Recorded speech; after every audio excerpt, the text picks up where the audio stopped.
بسم اللہ الرحمن الرحیم۔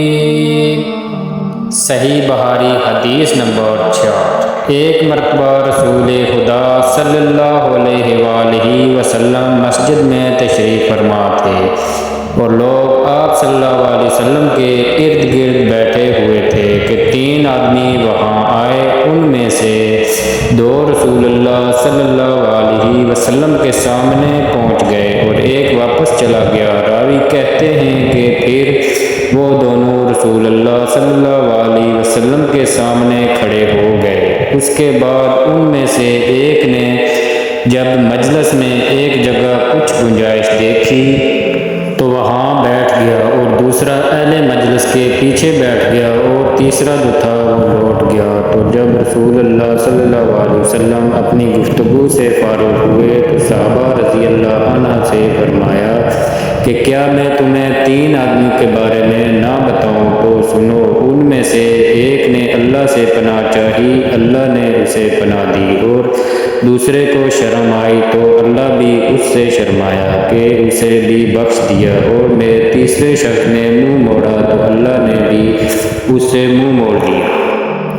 صحیح بخاری حدیث نمبر 67۔ وہ ایک دفعہ رسول اللہ صلی اللہ علیہ وسلم کا تذکرہ کرتے ہوئے کہنے لگے کہ رسول اللہ صلی اللہ علیہ وسلم اپنے اونٹ پر بیٹھے ہوئے تھے اور ایک شخص نے اس کی نکیل تھام رکھی تھی۔ آپ صلی اللہ علیہ وسلم نے پوچھا، آج یہ کون سا دن ہے؟ ہم خاموش رہے حتیٰ کہ ہم سمجھے کہ آج کے دن کا آپ کوئی دوسرا نام اس کے نام کے علاوہ تجویز فرمائیں گے۔ پھر آپ صلی اللہ علیہ وسلم نے فرمایا، کیا آج قربانی کا دن نہیں ہے؟ ہم نے عرض کیا، بے شک۔ اس کے بعد آپ صلی اللہ علیہ وسلم نے فرمایا، یہ کون سا مہینہ ہے؟ ہم اس پر بھی خاموش رہے اور یہی سمجھے کہ اس مہینے کا بھی آپ اس کے نام کے علاوہ کوئی دوسرا نام تجویز فرمائیں گے۔ پھر آپ صلی اللہ علیہ وسلم نے فرمایا، کیا یہ ذو الحج کا مہینہ نہیں ہے؟ ہم نے عرض کیا، بے شک۔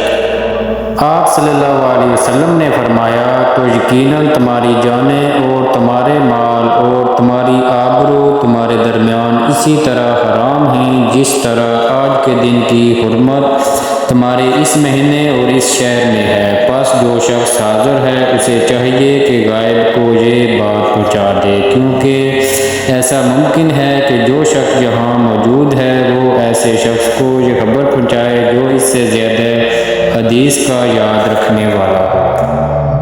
صحیح بخاری حدیث نمبر 68۔ رسول اللہ صلی اللہ علیہ وسلم نے ہمیں نصیحت فرمانے کے لیے کچھ دن مقرر کر دیے تھے، اس ڈر سے کہ کہیں ہم باقاعدہ حاضر نہ ہو جائیں۔ صحیح بخاری حدیث نمبر 69۔ آپ نے فرمایا، آسانی کرو اور سختی نہ کرو، اور خوشی کرو اور نفرت نہ دلاؤ۔ صحیح بخاری حدیث نمبر 70۔ عبداللہ ابن مسعود ہر جمعرات کے دن لوگوں کو وعظ سنایا کرتے تھے۔ ایک آدمی نے ان سے کہا، اے ابو عبد الرحمن، میں چاہتا ہوں کہ تم ہمیں ہر روز وعظ سنایا کرو۔ انہوں نے فرمایا، تو سن لو کہ مجھے اس امر سے کوئی چیز مانع ہے، تو یہ کہ میں یہ بات پسند نہیں کرتا کہ کہیں تم تنگ نہ ہو جاؤ، اور میں وعظ میں تمہاری فرصت کا وقت تلاش کیا کرتا ہوں، جیسا کہ رسول اللہ صلی اللہ علیہ وسلم اس خیال سے کہ ہم باقاعدہ حاضر نہ ہو جائیں وعظ کے لیے ہمارے اوقات فہرست کا خیال رکھتے تھے۔